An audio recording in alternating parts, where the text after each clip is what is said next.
Waalaikumsalam warahmatullahi wabarakatuh. Selamat siang Bapak. Alhamdulillah akhirnya pada hari ini kami bisa hadir di Polda Jawa Barat untuk melakukan wawancara secara eksklusif bersama narasumber kita, yaitu Bapak AKP Wisman Asir Zainal, yang tentunya sangat luar biasa. Senang sekali rasanya Pak. Terima kasih banyak sudah mau meluangkan waktu untuk kami. Perkenalkan Pak, nama saya Ayu dan saya tidak sendiri, saya ditemani oleh kami sangat penasaran Pak mengenai bagaimana sebenarnya kehidupan dan kelancaran Bapak dalam menjaga etika dan profesionalisme di lapangan. Pasti sangat menarik ya Pak. Mungkin kita langsung saja ke perbincangan. Mohon izin Bapak. Baik Pak, langsung saja. Saat pendidikan tentunya kita diajarkan mengenai nilai-nilai ideal seperti pengabdian, integritas, dan profesionalisme. Yang ingin saya tanyakan Pak, saat pertama kali Bapak turun ke lapangan, apakah pada realitanya sesuai dengan apa yang Bapak bayangkan atau justru terdapat perbedaan yang cukup signifikan begitu Pak? Terima kasih. Nah, teman-teman adik-adik semua dari mahasiswi maupun mahasiswa Fakultas Hukum Universitas Pasundan Bandung ya. Nah, atas silaturahminya, izinkan kami juga mewakili pimpinan karena kebetulan beliau Pak Kabikun sedang ada acara di Mabes Polri. Nah, kemudian Bu Kasubdit juga memang ada tugas dinas yang tidak bisa ditinggalkan. Nah, sehingga memang tadi kami ditugaskan untuk menerima teman-teman adik-adik semua. Nah, terkait dengan ditanggung maksud apa yang sekarang dipertanyakan oleh adik-adik terkait dengan integritas, profesionalitas, kan itu. Nah, dalam pelaksanaan tugas. Nah, dikaitkan dengan pendidikan yang diperoleh di lembaga dan diaplikasikan di masyarakat. Apakah sama atau ada perbedaan, kan gitu. Ya. Pada prinsipnya namanya keilmuan di berbagai cabang itu tentunya sebagai bekal kita semua, ya khususnya nanti juga adik-adik. Nah, kami karena memang ya digembleng, dididik ya sama di dunia pendidikan, cuman memang ya kita punya ya karena kedinasan ya pendidikan kedinasan untuk pihak kepolisian. Tapi sebelum kita juga didik di lembaga pendidikan kepolisian juga memang tentunya kita juga dididik di ya, umum dari SD, SMP, SMA maupun perguruan tinggi sama dengan teman-teman. Nah, cuma mungkin nasibnya aja pada saat setelah kita lulus kita daftar, nah ternyata kita diterima di, nah sehingga kita ada pendidikan khusus terkait dengan kedinasan di ya lembaga kepolisian Indonesia. Kaitannya dengan pertanyaan apakah dari hasil pendidikan di lembaga dengan aplikatif di lapangan itu sama? Ya tentunya ada yang sama, ada juga yang tidak sama. Karena tentunya kalau kita bicara Republik Indonesia atau Negara Kesatuan Republik Indonesia ini kan dari Sabang sampai Merauke. Nah ini tentunya pada saat kita secara umum sama Indonesia. Tapi, nah di Indonesia ini ada suku-suku, ada bangsa-bangsa, ada pulau-pulau, kan itu. Ada, tentunya ini juga mempunyai culture atau budaya yang, ya pasti setiap daerah mempunyai budaya yang berbeda, walaupun negara di Negara Kesatuan Republik Indonesia. Nah tentunya bahan sama, ya. Nah terpakai, ya kan gitu. Nah tentunya, nah tapi semua lembaga pendidikan itu telah memberikan ilmu dasar. Ilmu dasar, nah karena memang di bidang kepolisian adalah harkam tikmas dan penegakan hukum, itu yang memang pada saat kami pendidikan itu yang kita dapat dari para tenaga pendidik atau dari adik-adik atau daripada guru atau dosen. Nah sehingga itulah yang menjadi bekal kami dalam pelaksanaan tugas di lapangan. Itu yang pertama. Yang kedua, adapun perbedaannya ada enggak? Tentunya ada. Karena tentunya setiap disiplin ilmu itu mempunyai ya filosofi, sosiologis, teoritis kan gitu. Ilmiahnya juga, fungsinya juga berbeda. Nah, namun demikian tentu ini adalah di semua kehidupan masyarakat. Ya, ini yang terpenting itu. Nah, jadi ilmu dasar itu sebagai bekal kami. Nah, dalam menjalankan tugas untuk mengetahui dari aspek-aspek ya tadi. Nah, pelayanan, pengamanan dan penegakan hukum. Karena memang difungsikan dengan tugas kami adalah sebagai tugas kepolisian secara umum kan itu. Itu ya kedua. Nah, yang ketiga ini terkait dengan apakah dalam pelaksanaan tugas ini harus dituntut integritas profesional, proporsional dan prosedural. Itu memang harapan dan harus ya. Nah, karena memang kalau kita bicara integritas ya, profesional, proporsional, prosedural, ini adalah bicara akuntabilitas. Artinya tindakan kita dalam pelaksanaan tugas ini harus dapat dipertanggungjawabkan dari aspek administrasi, moral dan hukum. Kan gitu. Nah, dari aspek administrasi tentunya sebelum kami melaksanakan tugas ke lapangan, karena kami diberikan kewenangan oleh undang-undang, tapi sebelum menjalankan kewenangan undang-undang kita punya kewajiban. Apa kewajibannya? Adalah membuat kelengkapan administrasi. Salah satunya adalah surat perintah tugas. Itu yang terpenting. Karena apa? Itu yang menjadi payung kita bahwa kita dalam melaksanakan tugas itu sudah bisa dipertanggungjawabkan secara administrasi. Yang kedua, ini dapat dipertanggungjawabkan secara moral. Nah, tentunya kami sebagai pengemban tugas kepolisian di lapangan, harapan semua masyarakat termasuk lembaga kami, ya tentunya kami menjunjung tinggi moralitas kami pada saat pelaksanaan tugas, sebagaimana ya memang itu semboyan di kami, Tribrata dan Catur Prastriya sebagai dasar ideologi di kepolisian, bukan di negara Republik ya. Nah, ini Catur Prasetya dan Tribrata. Nah, ini yang menjadi pegangan kami dalam mengaplikasikan tugas. Ini pendekatannya di situ. Nah, sehingga untuk mengukur di situ ya secara etika kita dapat dipertanggungjawabkan. Nah, terus bagaimana Pak bisa terjadi demikian? Ya, dalam semua lapisan kehidupan pasti ada yang baik, ada yang kurang baik kan gitu. Itu pasti. Nah, karena apa namanya kehidupan itu memang di dua sisi, baik dan tidak baik. Ibaratkan begitu, itu udah ciptaan alam yang memang tidak bisa kita pungkiri kan itu. Nah, sehingga memang kita dalam pelaksanaan tugas itu harus memang menjunjung tinggi moralitas, sehingga harapan dalam pelaksanaan tugas itu dapat diterima oleh masyarakat juga bermanfaat bagi masyarakat. Karena tujuan itu karena polisi lahir dari masyarakat kan itu. Kami kan dari masyarakat. Nah, dididik ya untuk masyarakat, untuk mengabdi kepada masyarakat atau mengabdi kepada negara, menjalankan pelayanan kepada masyarakat. Yang ketiga, tentu ini dapat dipertanggungjawabkan secara hukum. Nah, tindakan kami di lapangan ini juga harus berdasar kepada ketentuan peraturan perundang-undangan. Nah, sehingga tindakan-tindakan yang dilakukan di lapangan ini tindakan yang harus terukur, kan gitu. Nah, harus terukur. Nah, gimana cara mengukurnya? Ya, tentunya memang ada di internal kami.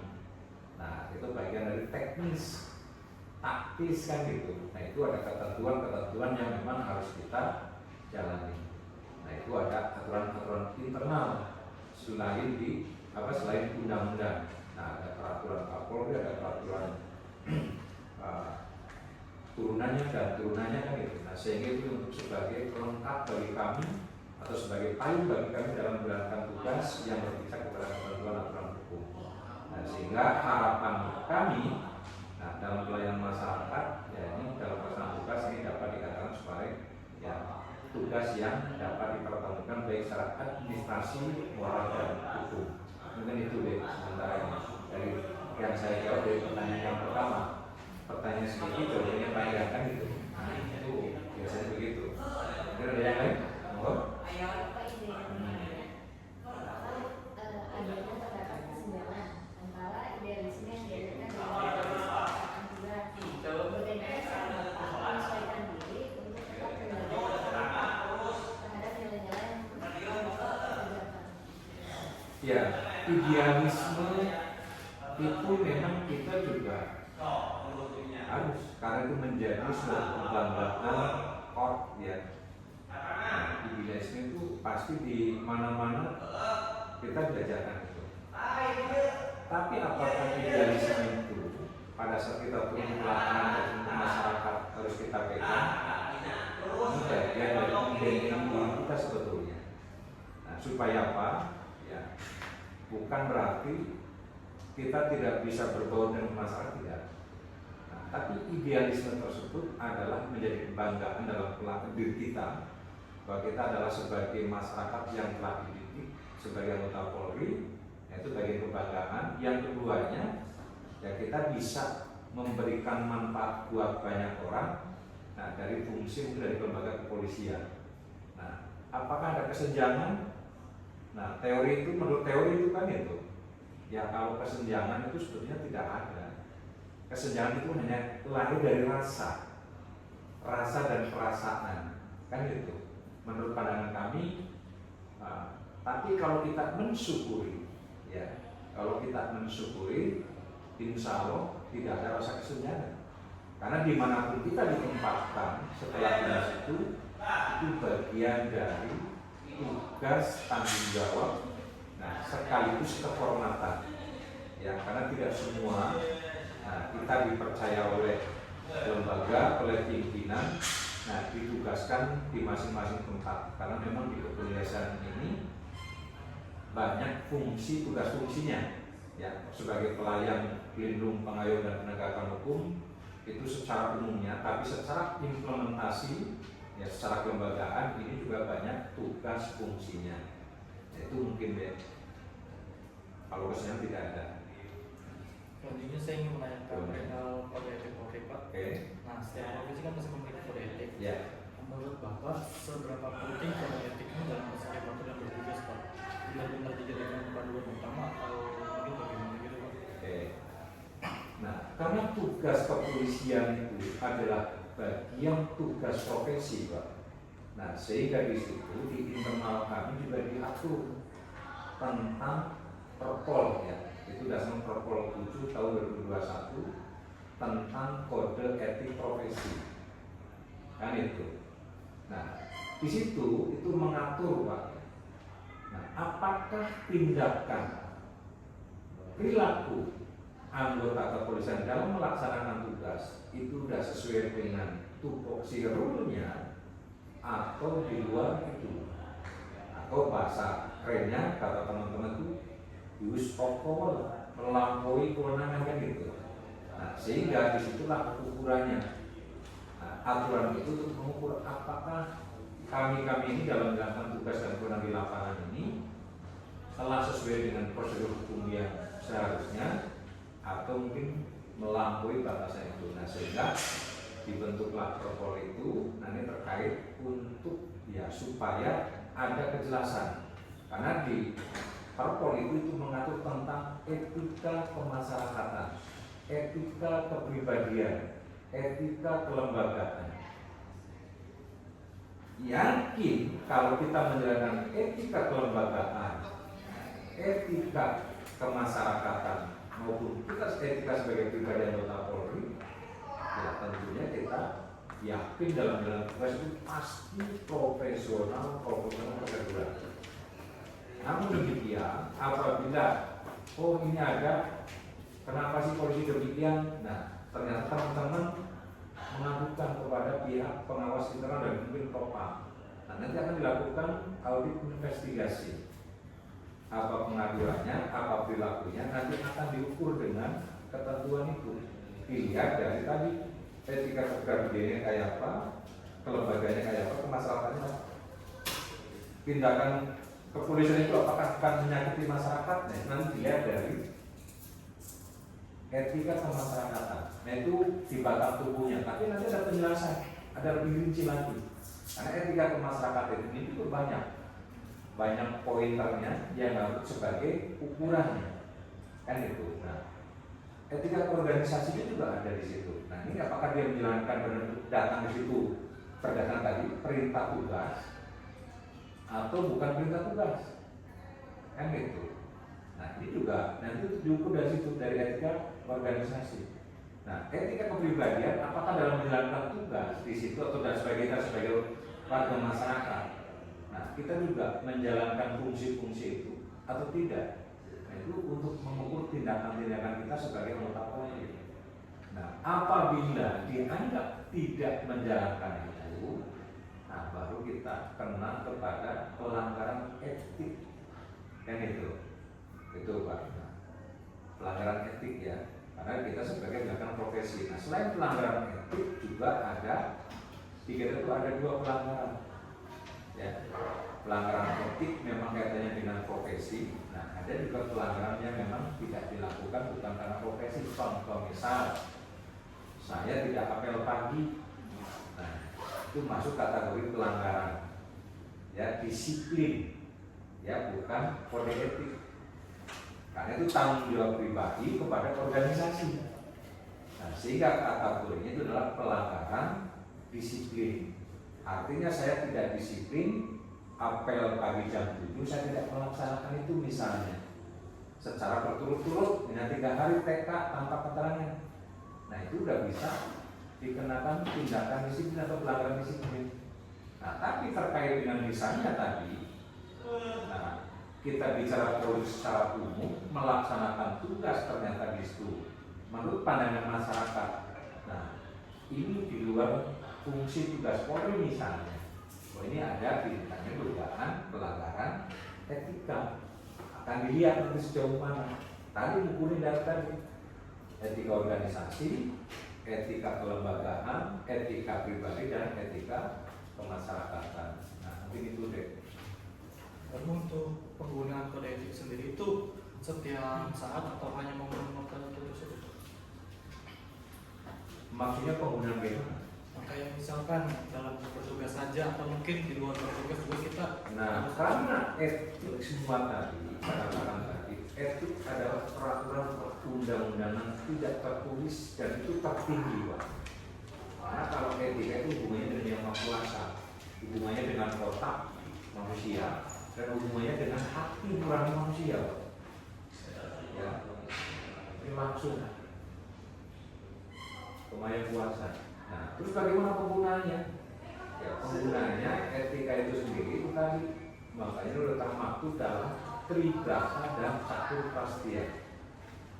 Nah, itulah yang menjadi falsafah tindak tanduk kita dalam pelaksanaan tugas di lapangan.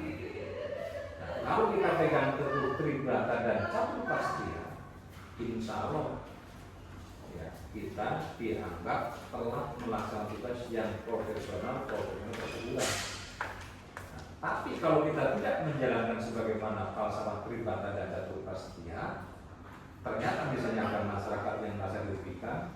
Nah, nanti akan dilihat apakah kaitannya dengan menjalankan kewenangan. Nah, itu nanti baru profesi etikanya. Itu gambarnya gitu ya. Baik Pak, dalam menjalankan tugas tentunya pasti ada kalanya perasaan pribadi Bapak bertentangan dengan profesi Pak, pastinya ya.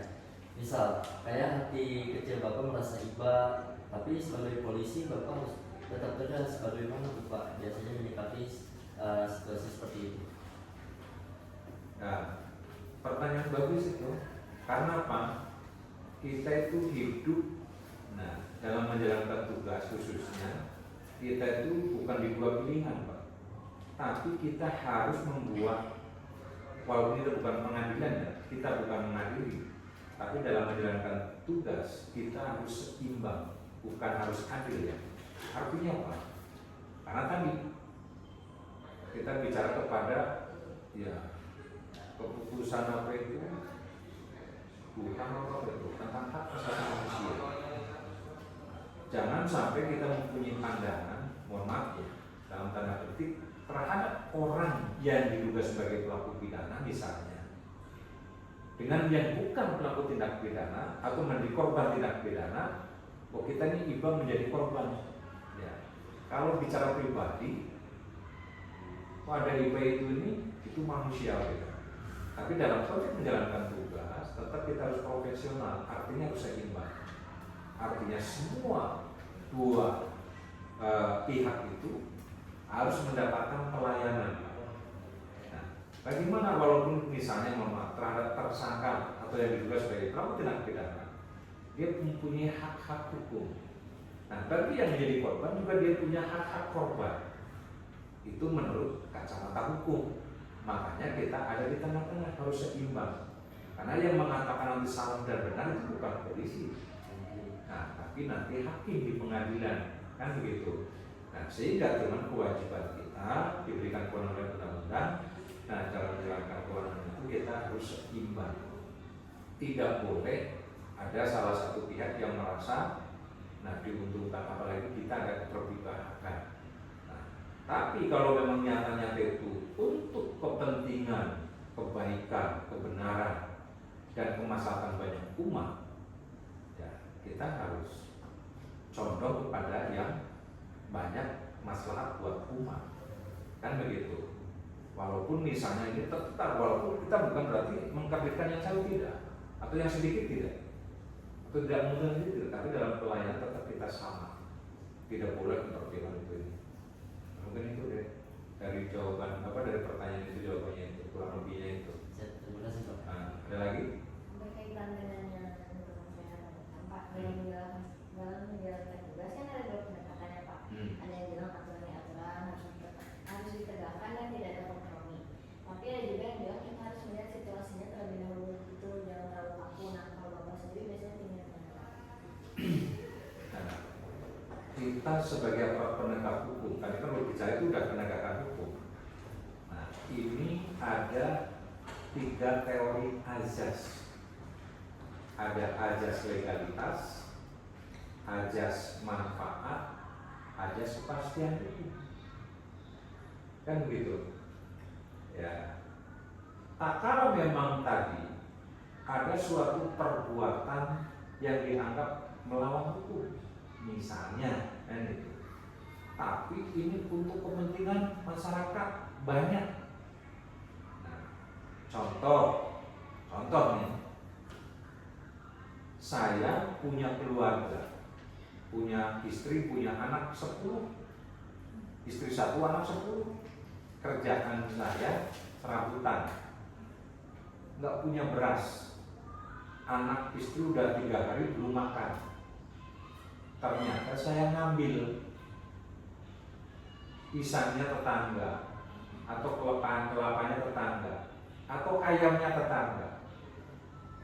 Kalau bicara kacamata hukum, adalah perbuatan melawan hukum, karena diatur di KUHP.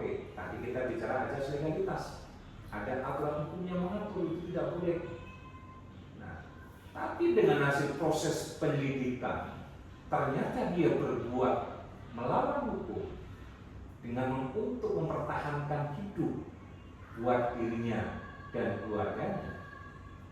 Tentunya langkah pertama yang kita lakukan setelah penanganan itu adalah dilakukan musyawarah dengan pihak korban. Betul ini perbuatan melawan hukum. Kalau kita bicara aturan berdasarkan bukti permulaan, ini peristiwa pidana dan perbuatan pidana, gampang pembuktiannya. Tapi ada alasan yang dia tidak bisa, menurut saya itu tidak bisa dihukum. Karena tadi ada hak hidup, ya, itu hak yang paling tinggi. Setiap orang lahir di dunia ini adalah mempunyai hak untuk hidup. Tidak boleh itu berarti kalau saya bunuh gitu, itu melanggar haknya gitu. Nah, oleh karena itu langkah-langkah kami pertama adalah tetap kita menjalankan proses itu sebagaimana prosedural hukum. Nah, di situ ada diundang nanti kepada korban atau pemilik barang, apakah mengikhlaskan atau tidak terhadap barang yang diambil, kan begitu. Setelah kita, oh benar Pak, si bapak ini tidak punya pekerjaan serabutan, istrinya 1, anaknya 10, rumahnya riot, benar dia melakukan mengambil, ditangkap oleh masyarakat. Nah, bapak mengikhlaskan atau tidak, dengan alasan dia mengambil itu adalah untuk mempertahankan hidup, bukan untuk mencukupi gaya hidup, kan beda. Kecuali kalau dia mengambil barang dengan niatan untuk meningkatkan gaya hidup, nah, contohnya korupsi kayak gitu, dia bisa kompromi, kan gitu. Tapi nah, tindak pidana korupsi kan ada aturan-aturan yang dibuat oleh pemerintah untuk recovery aset kan itu, dikembalikan dulu aset negara, kan gitu, gambarnya kan gitu, telusuri dulu. Ini udah terus ini terbuka, oh ternyata betul ini pisahnya milik Bu Ayu misalnya, yang nanti biasanya Om Rehan misalnya. Pertanyaan ke Bu Ayu ikhlas enggak? Karena Om Rehan mempertahankan hidup dengan ngambil pisahnya Bu Ayu. Oh, saya tidak ikhlas, itu ini kan gitu. Nah, terus maunya Bu Ayu bagaimana? Kemudian harus diproses secara hukum. Polisi tidak bisa berbuat apa-apa. Polisi tidak punya hak terhadap barang itu. Kan gitu. Hanya menjalankan kewajiban tugas. Ya, kalau misalnya Bu Ayu ini harga pisangnya 10.000 misalnya. Kalau saya ganti, nah, Bu Ayu mau nggak? Nggak mau, saya nggak mau dapat duit 10.000. Ya, kapan orangnya masuk hukum aja, kan sulit. Makanya adalah cerita nenek minta itu yang ngambil apa itu coklat itu kan itu, atau mengambil kelapa, nah, itu cerita itu. Udah kita damaikan, nggak mau. Polisi itu nggak bisa berbuat apa-apa. Satu-satunya jalan yang ditempuh oleh polisi adalah memproses penyidikan terhadap kasus itu. Tapi tanggapannya masyarakat bagaimana? Oh, ini polisi nggak punya rasa pri kemanusiaan kan gitu, dan rasa pri keadilan kan gitu. Cuma nolong misalnya kelapa dua, tetap dihukum. Upaya-upaya itu dapat dijalankan, tapi tidak ada kesepakatan, sehingga tidak bisa bijaksana. Tadi udah misalnya itu nggak mau diganti harga kelapanya juga nggak mau, ya kita juga mau ngomong apa? Tapi yang harus kita jelaskan adalah kewenangan menurut undang-undang sesuai prosedur, walaupun tadi terkadang bertentangan dengan nurani. Gitu, mungkin itu ya dia. Nah, terjawab sudah. Oke. Ada lagi? Ya, Pak, kita itu kan tidak bisa memungkiri ya Pak, kalau manusia itu tidak bisa luput dari kesalahan. Ya. Tapi kalau bicara anggota yang melanggar kode etik, menurut Bapak faktor terbesarnya itu biasanya datang dari mana Pak? Kalau pelanggaran kode etik, nah ini tentunya harus dilihat dari case-nya, ya. Karena kan banyak case-nya. Contoh misalnya,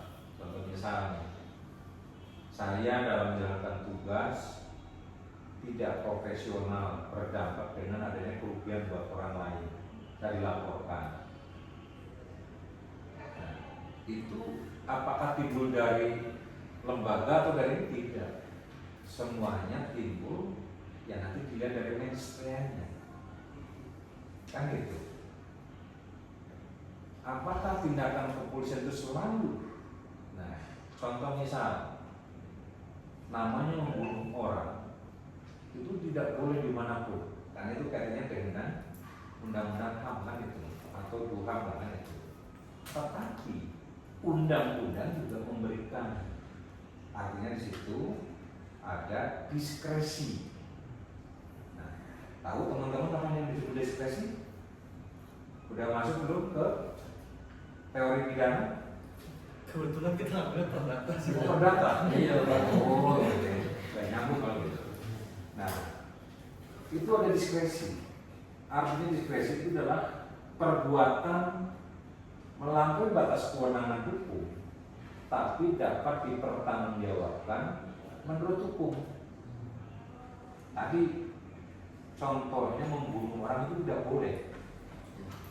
Tapi pada saat kita mengamankan situasi, ternyata kita dapat diserang oleh sekelompok orang misalnya, dan akan membunuh kita.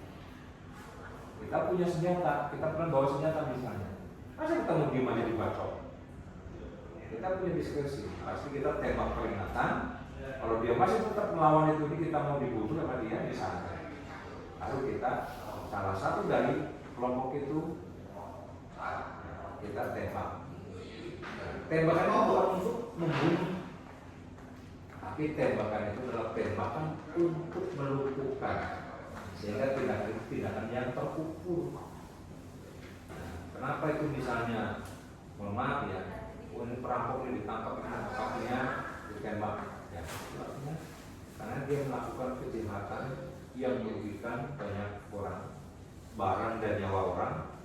Nah, sehingga kami juga harus melakukan tindakan tegas di kandungan supaya efek deternya itu ada terhadap orang yang akan melakukan kejahatan demikian itu tidak ada lagi, kan itu. Tapi itu tadi karena kembali lagi kepada kehidupan, ada dua sisi, ada salah dan benar, ada siang dan malam. Itu udah program dulu. Kalau semuanya benar dan itu, ya itu bukan malaikat. Semuanya salah juga bukan setan. Salah dan benar itulah manusia, kan begitu. Nah, sehingga di Indonesia sebagai negara hukum ada aturan-aturan hukum yang mengatur dalam kehidupan manusia supaya apa? Supaya makmur bersama, maju bersama, kan begitu. Tujuannya begitu. Nah, mungkin itu yang ayo. Terima kasih banyak. Apalagi? Tadi kan Bapak kan menuntut ada jika anggota yang melanggar kan ke program ya Pak. Nah misal itu prosesnya bagaimana Pak? Langsung ke program atau mungkin ada panggilan ke mungkin dipanggil oleh kepala dari divisinya terlebih dahulu atau bagaimana Pak? Enggak, artinya gini Pak. Propam itu kan fungsi tugasnya adalah pengamanan terhadap anggota atau terhadap tindakan-tindakan anggota selama ya baik dalam konteks pelaksanaan tugas maupun di luar konteks pelaksanaan tugas. Nah, itu karena memang itu tadi secara umum kita ini adalah jabatan profesi atau sebagai anggota BEN adalah jabatan profesi atau tugas profesi.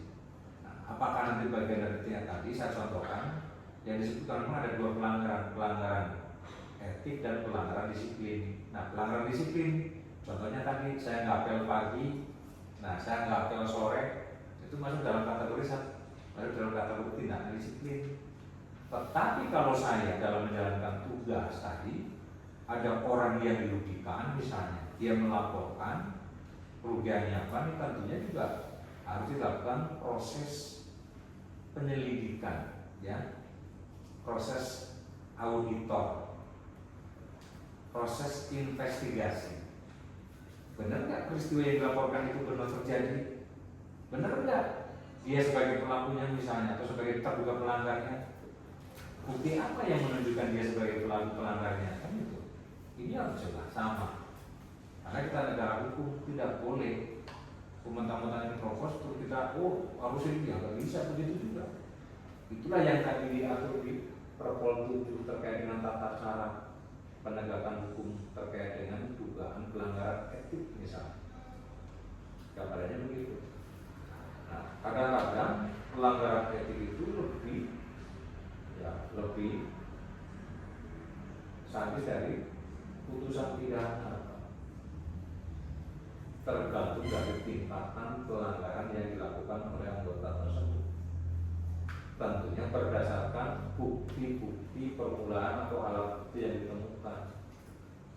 Itu kembali di situ. Nah.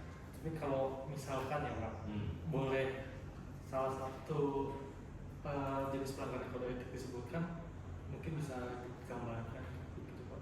Tapi kalau misalkan nggak boleh, nggak apa-apa sih. Iya, kalau contoh gini Pak. Nah, contoh nih. Contoh, kita suka sama Neng Ayu. Neng Ayu gak suka sama saya. Contoh nih, saya pegang Neng Ayu misalnya. Ternyata Neng Ayu gak suka, laporan. Pasti itu itu bagian dari perbuatan etik.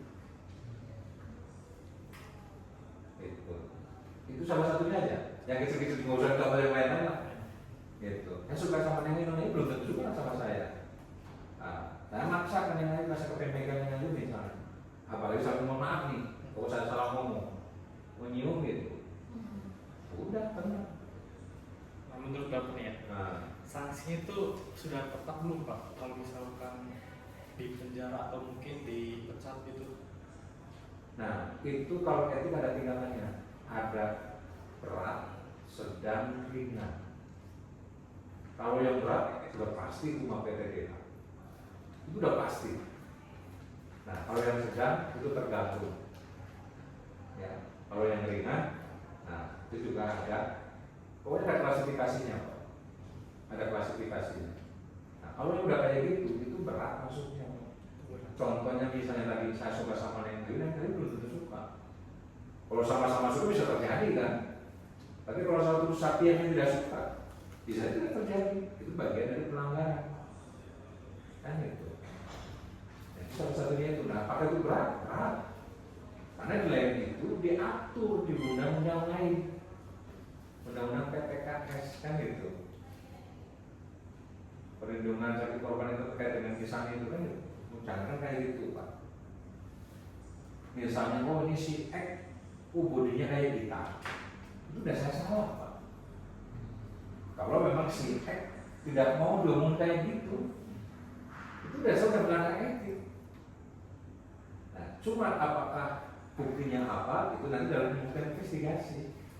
Nah, tapi kalau misalnya saya pegang-pegang, ayo, om nyaksiin, ada nyaksiin, selesai, kita ada 3 saksi. Tambah saksi 1 korban kan itu, nggak bisa ngelak lagi saya. Kalau misalnya enggak gitu. Ini gambarannya. Saya berikan itu yang jauh-jauh, itu faktanya begitu. Nah, apakah itu bisa dikatakan pecah? Ya, bisa aja. Kan itu kalau misalnya Bu Ayu misalnya itu pengen Pak Asep itu dipecat aja gitu, udah tua tapi genit misalnya kan gitu. Nah, itu bisa aja. Ini salah satu contoh itu. Nggak usah jauh-jauh dari contoh. Ya dekat aja kan? Karena audiensinya teman-teman, nah saya sebagai narasumbernya nggak usah jauh-jauh daripada kita ya sujud ke yang lain, nah sujud aja ke diri kita sendiri kan gitu. Gambar aja begitu. Karena untuk pemahaman juga ya gampang ya. Ada lagi? Baik Pak, mungkin tadi kita sudah berbicara tentang sisi kemanusiaan ya Pak. Tapi saya mau nanya lagi Pak. Mungkin kalau misalnya bertemu dengan masyarakat, pastinya tadi apa macam-macam gitu Pak. Kayak ada yang panik, takut, marah, bahkan juga pasti ada juga yang ngeyel Pak. Menurut Bapak nih, empati itu bantu atau malah bahaya untuk kebablasan? Terus lalu bagaimana caranya Bapak menyeimbangkan antara punya empati ke masyarakat tapi tetap objektif dalam menangani kasusnya Bapak? Ya, itu memang harapan semua masyarakat dan harapan lembaga kami demikian dalam menjalankan tugas. Karena apa? Masyarakat itu masalah majemuk. Nah, terkadang orang yang punya masalah biasa-biasa saja, tapi yang tidak punya masalah, yang tidak tahu apa-apa, hanya tahu informasi atau dengan informasi belum masalah jelas, ini justru yang lebih brutal. Karena itu, ini fakta case-nya begitu, fakta kasusnya begitu misalnya. Tapi bagaimana kita cara menghadapi demikian? Ya tentunya tadi, memang yang spontanitas itu kita sulit untuk prediksi. Nah, tapi kalau kita menghadapi yang mudah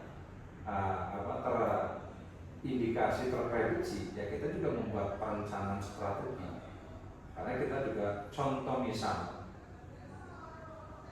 kita polisi, mau nangkap orang, orang itu ada di tempat keramaian. Saya cuma berdua, tapi dia di tempat keramaian lagi berbareng sama teman-temannya. Apakah saya sebagai anggota polisi tetap melakukan penangkapan atau mengurungkan penangkapan atau membiarkan penangkapan? Kan begitu. Nah, ini kan bagian dari strategi.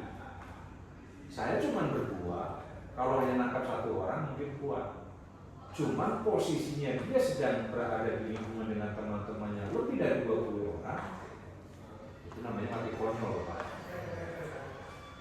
Ya kalau kita mau jadi anumerta, ya apa-apa, kan begitu. Tapi kan kita punya rencana hidup ke depan, kita punya keluarga kan gitu. Nah, tentunya pasti kita akan mengurungkan. tindakan penangkapan terhadap orang yang diduga sebagai pelaku tindak pidana tersebut. Nah, mengurungkan bukan berarti kita tidak melakukan upaya tindakan itu, tapi kita atur strategi karena kita dari hitung-hitungan kita cuma 2 orang, dia betul tersangka itu 1 orang, tapi tersangka punya tersangka pembunuhan misalnya, pembunuhan sadis lagi kan itu, mutilasi lagi kan itu, yang dia sedang ada di komunitinya. Nah, kita pasti akan rugi kalau kita melakukan penangkapan pada saat itu. Karena keuntungannya tidak untung. Masih mending kalau kita tidak teriakin maling, padahal itu menangkap teriakin maling itu pernah terjadi dan kita pernah alami. Kita yang kocar-kacir masih mending kita masih bisa melarikan diri. Kalau tidak, kita yang mati kan gitu. Nah, itu tentunya itu strategi. Ya, itu sudah bicara strategi. Nah, kita harus mengukur kemampuan kita. Itulah ilmu dasar yang tadi kita dapatkan di lembaga pendidikan sama dengan teman-teman. Itu akan digunakan pada aplikasi tugas di lapangan. Nah, kembali begitu. Siapa? Terima kasih. Ada lagi? Pak, menurut Bapak, apakah kesejahteraan atau gaji yang memadai itu berpengaruh terhadap profesionalitas anggota atau justru menurut Bapak tidak ada hubungannya? Ya sangat lah. Kalau kita udah gajinya besar, kita enjoy kerja, gitu. Iya. Karena anak istri mau jalan-jalan, udah punya duit, kan gitu. Makan udah cukup kan gitu. Nah, itu memang faktor yang paling mengenjoykan kehidupan ya itu. Nah, itu akan pengaruh profesional pasti.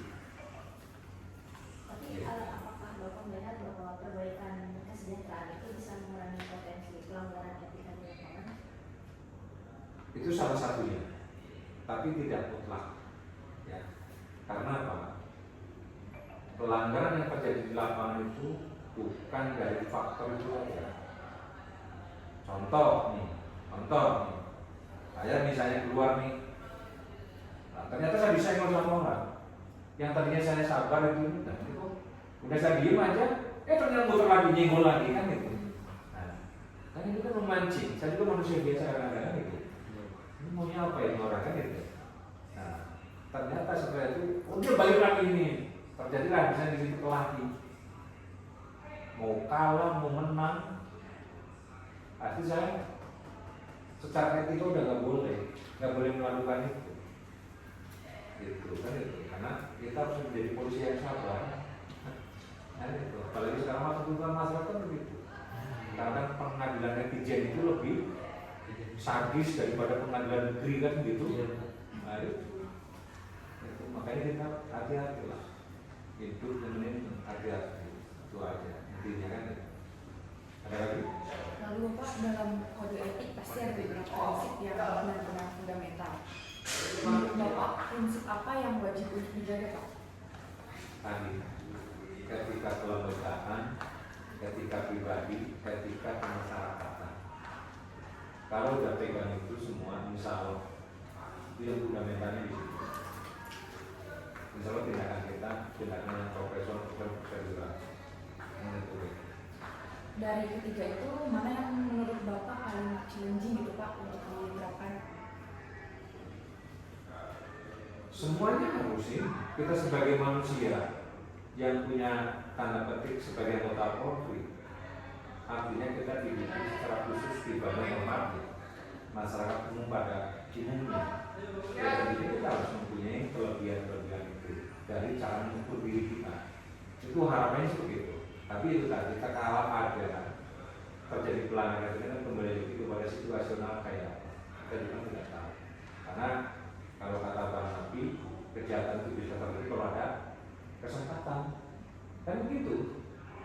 Kalau tidak ada kesempatan, tapi ada niat, nggak ada kesempatan, ada niat lagi kan. Tapi nggak ada kesempatan ya nggak jadi juga. Ini, bagaimana mohon maaf nih. Saya mau apel ke tempatnya Ade misalnya, kan udah niat, ternyata hujan besar nggak jadi, kan begitu, kan banyak faktor.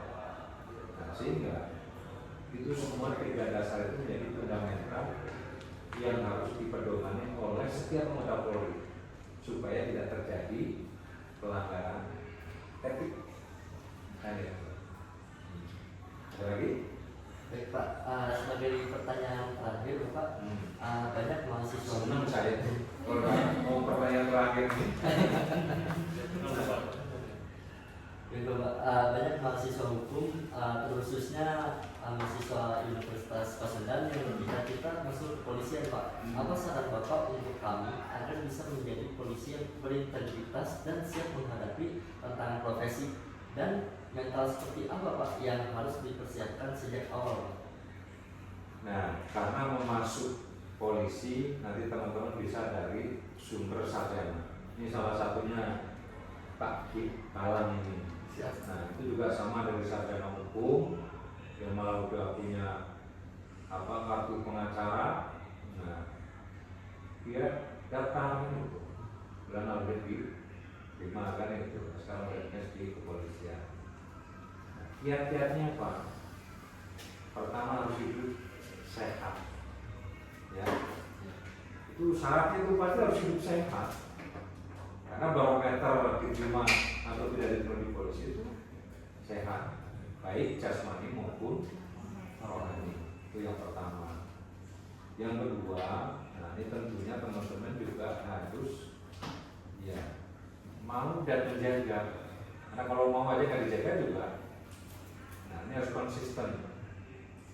Ya, itu olahraga. Ya, yang penting untuk membugarkan tubuh kita.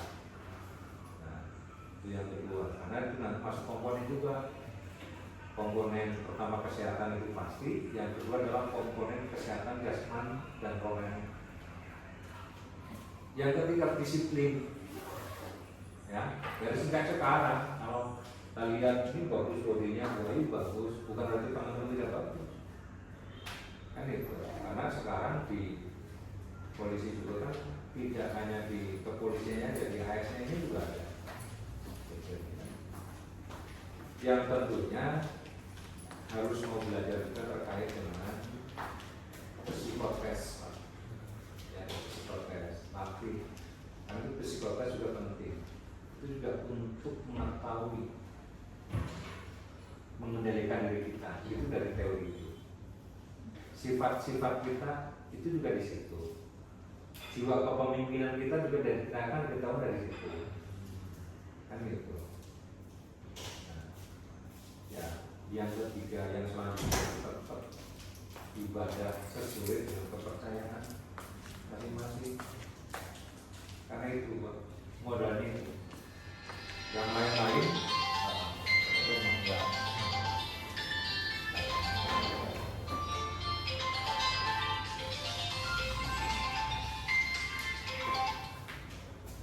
Ya. Lu ini lagi masih pertanyaan terakhir nih sama teman-teman mahasiswa. Dan nanti kalau diperintahkan jadi dosen jadi dosen, perintahkan jadi narasumber jadi narasumber. Ya wis ya.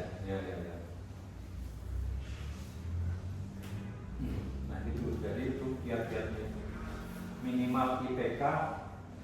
Nah ini kan kalau dari sumber sana kan ada minimal IPK itu di 2,5, nggak tahu kalau 2,7 lah kemarin waktu kamu 3 ada kan? Nah itu ada ketentuan IPK ya. Nah itu makanya teman-teman harus belajar rajin, jangan sering boleh bukan nggak boleh nongkrong di tempat kafe sambil belajar itu boleh-boleh saja. Nah itu tergantung teman-teman itu makanya. Nah, tapi itu kan harus pertahankan IPK teman-teman. Nah kalau memang kepengen gitu. Nah nanti teman-teman masuknya dari SIP SS. Nah masuk polisi dari sumber sarjana, keluarnya jadi inspektur 2. Tapi itu yang dari SPSS. Yang dari Bintara kayak Pak Gilang, nah Pak Galang juga bisa. Nah, karena kita tidak cuma tahu nasib seseorang, tapi kewajiban kita adalah berusaha. Karena seperti janji Allah tidak pernah berjanji bahwa yang kaya pasti dibahagia, tidak pernah. Tapi yang Allah janjikan, siapa umatku yang hidup mau selalu bersyukur pasti akan hidup merasa bahagia. Kan begitu. Kuncinya bersyukur. Gitu. Mungkin itu teman-teman yang bisa saya sampaikan. Nah, untuk menjawab pertanyaan teman-teman semua, ya, yakin tidak puas kalau harapan saya teman-teman tidak puas, biar datang lagi ke sini, kan gitu. Nah, kalau puas ya mungkin cukup sampai di sini kan gitu. Nah, tapi kalau harapan saya tidak puas karena apa? Teman-teman harus merasa haus untuk mencari ilmu. Karena memang sekarang dulunya teman-teman lagi kuliah. Tapi kalau teman-teman udah tidak harus mencari ilmu, ya udah keluar dari mazhab teman-teman sebagai mahasiswa, kan begitu. Nah, itu di situ challenge-nya. Nah, mungkin itu ya. Kalau pengen jadi polisi silahkan. Tapi kalau tidak salah ya Pak, di CTSS tuh untuk hukum tuh udah jarang dibuat. Pak siapa? Ada, cuman kuotanya tidak banyak Pak. Tergantung model kayak kemarin nih, waktu COVID yang dibuka, yang kedokteran, kebidanan, keperawatan, karena mereka dibutuhnya itu. Nah, model kayak kemarin nih, tahun kemarin, karena ketahanan pangan yang dibutuhkan itu, nah dari gizi, dari apa itu pertanian, dari tadi. Yang terpenting rekan-rekan tidak kecil hati, karena teman-teman sekarang lagi cari ilmu adalah sebagai ilmu dasar teman-teman dalam menjalankan kehidupan ke depan. Itu intinya gitu. Karena kita tidak pernah tahu akan jadi apa ke depan. Tapi kita harus mempersiapkan diri kita, nah, supaya nanti ke depan kita tak kalah dipercaya sebagai apa dan diberikan anugerah oleh Yang Maha Kuasa apa kan gitu. Nah, kita udah mempunyai background referensi yang cukup. Nah, sehingga kita udah siap kerja keras, kerja cerdas, kerja tuntas, insya Allah sukses. Mungkin itu teman-teman ya. Kurang lebihnya mohon maaf. Nah, di sini nggak ada apa-apa, namanya di kantor. Beda dengan teman-teman kalau belajar di kafe, depannya laptop, samping kirinya kopi dan makanan ringan kan begitu. Nah, mungkin itu teman-teman, terima kasih. Nah, udah kehadiran teman-teman ke sini. Nah, dari kesibukan teman-teman udah kuliah tapi masih mau silaturahmi. Nah, juga kami mohon maaf sama pimpinan apabila penerimaan dan apa yang kami sampaikan itu juga ada kekurangan dan kekeliruan. Nah, kalau ada kekurangan dan kekeliruan adalah kebodohan saya sebagai pemeriksa biasa, juga mohon maaf yang sebesar saya. Mungkin itu dari kami ya. Baik Bapak, kami juga berterima kasih banyak atas jawaban yang telah Bapak berikan. Ini telah membuka wawasan kami Pak, tentunya banyak sekali insight yang berharga yang kami dapatkan hari ini dari Bapak. Sekali lagi terima kasih banyak Bapak atas waktunya, atas kesabaran Bapak untuk menjawab pertanyaan-pertanyaan kami, dan terutama atas pengabdian Bapak untuk menjaga keamanan dan ketertiban masyarakat. Semoga dari hasil diskusi kami mengenai etika profesi Polri ini bisa bermanfaat, baik untuk kami sendiri sebagai calon praktisi hukum maupun untuk memberikan gambaran positif tentang profesional Polri kepada masyarakat luas, begitu Bapak. Baik, sampai jumpa di kesempatan berikutnya. Wassalamualaikum warahmatullahi wabarakatuh. Waalaikumsalam warahmatullahi wabarakatuh.